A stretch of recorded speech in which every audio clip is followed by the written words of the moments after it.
Praise the lord. దేవుని ప్రశస్తమైన నామమునకు మహిమ ఘనత ప్రభావములు కలుగునుగాక. వేకువజాము ప్రార్థన. రండి ఒక ఆరాధన గీతం పాడుకుందాం. నా శత్రువులు నన్ను చుట్టినను, నరకపు పాశములరి కట్టినను. నా శత్రువులు నన్ను చుట్టినను, నరకపు పాశములరి కట్టినను.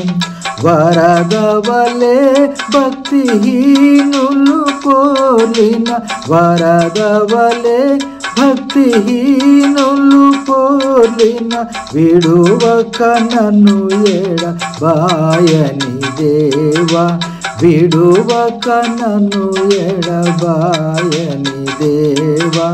యెహోవా నా బలమా, యథార్థమైనది నీ మార్గం, పరిపూర్ణమైనది నీ మార్గం.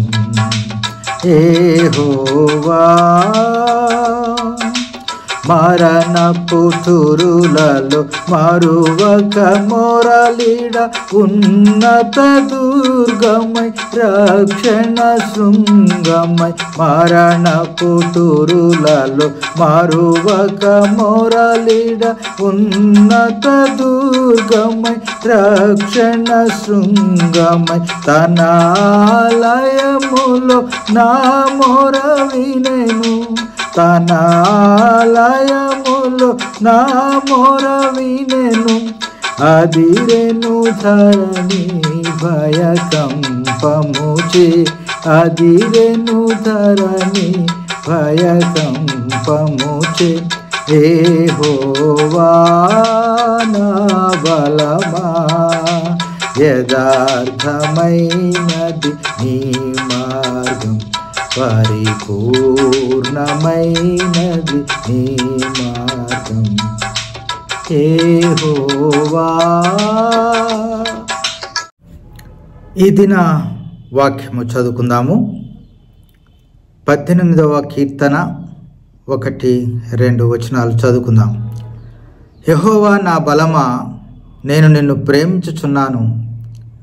నా కేడము, నా రక్షణ శృంగము, నా ఉన్నత దుర్గము. ప్రభునందు ప్రియమైన దేవుని ప్రజలారా, ప్రభు నామములో మీ అందరికీ వందనాలు, శుభోదయం.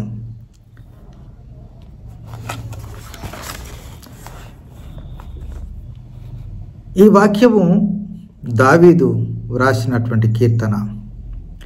శత్రువుల చేతిలో నుండి మరియు సౌలు చేతిలో నుండి రక్షింపబడిన తర్వాత దేవుని యొక్క గొప్పతనాన్ని, దేవుని యొక్క రక్షణను, దేవుడు కాపాడిన విధాన్ని ఆయన గొప్ప గొప్ప మాటల ద్వారా ఈ కీర్తన అంతా కూడా వర్ణిస్తూ, ఉల్లేఖిస్తూ, వివరిస్తూ, విశేషణాలతో కూడినటువంటి పదాలను జోడిస్తూ రాసినటువంటి కీర్తన. ఈ కీర్తనలో 50 వచనాలు ఉన్నాయి. ఈ కీర్తన అంతా కూడా దేవుని యొక్క గొప్పతనాన్ని అద్భుతంగా ఆయన వర్ణిస్తూ వచ్చాడు. మనము మొట్టమొదటి చదువుకున్నటువంటి ఈ వాక్య భాగంలో మనం చూస్తాం కదా, నా బలమా అంటాడు దేవుణ్ణి. ఆయన మహా బలం కలిగినటువంటి దేవుడు కదా. నా శైలం అంటాడు, నా కోట అంటాడు, నన్ను రక్షించు వాడు నా దేవుడు అని అంటాడు. నా రక్షణ శృంగము. ఎటువంటి పదాలతో దేవుని యొక్క ఆవరింపుని. కోట దుర్భేద్యమైనది, శైలము ఎత్తైన కొండ, ఎవరు శత్రువులు అధిరోహించలేనిది. అలాగే నా రక్షణ శృంగము అంటాడు దేవుణ్ణి. పరిపరి విధాలుగా దేవుని యొక్క గొప్పతనాన్ని ఆయన వివరిస్తూ వచ్చాడు. ఒక మాటలో చెప్పాలంటే, రక్షణ కవచాలు ఏ విధంగా ఒక మనిషికి ఉంటాయో, శిరస్త్రాణము, తర్వాత డాలు, కత్తి, వక్షస్థలం మీద ఉన్నటువంటి రక్షణ భాగం, ఇవన్నీ ఏ విధంగా ఒక వ్యక్తిని కాపాడుతాయో ఆ విధంగా దేవుడు దావీదును కాపాడినట్లుగా ఈ కీర్తనలో బహు గొప్పగా వివరిస్తూ వచ్చాడు. ప్రియమైనటువంటి దేవుని జనాంగమా, మరి నీ జీవితంలో నా జీవితంలో ఒకసారి మనం ఆలోచన చేసినట్లయితే ఇప్పటి వరకు దేవుడు చేసిన మేళ్ళు ఎన్నో ఉన్నాయి కదా. ఆయన మన పట్ల ఎంత మేలు చేయలేదు, ఎన్నిసార్లు మనం రక్షించలేదు, ఎన్నిసార్లు మనల్ని పోషించలేదు, ఎన్నిసార్లు మనల్ని ఆపదల నుంచి తప్పించాడు కదా, రక్షించాడు కదా, కాపాడాడు కదా. దావీదుకున్నటువంటి కృతజ్ఞతాభావము నీకు నాకు ఉన్నదా?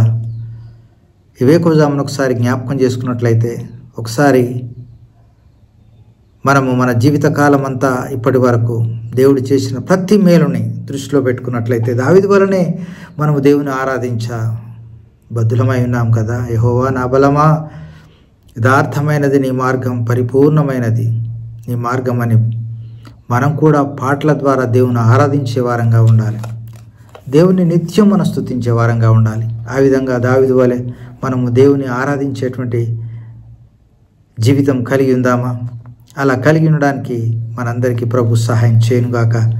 ఇవే కోజామున దేవుడు మనకిచ్చినటువంటి వాక్య భాగాన్ని బట్టి మనం కూడా దావీదు వలనే మన విశ్వాస జీవితంలో కృతజ్ఞతాస్తుతులు చెల్లిస్తూ ముందుకు సాగిపోదుముగాక.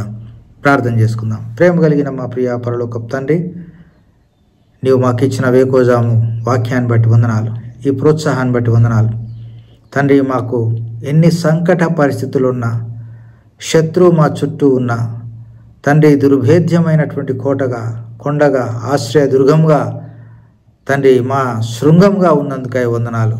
మమ్మల్ని తప్పిస్తూ, మమ్మల్ని విడిపిస్తూ, మమ్మల్ని పోషిస్తూ నీ కొరకు ఈ లోకంలో నిలబెట్టుకుంటున్నందుకై స్తోత్రములు. ఎవరిని మింగుదునా అని శత్రువు తండ్రి గర్జించే సింహం వలె చూస్తూ ఉన్నాడు.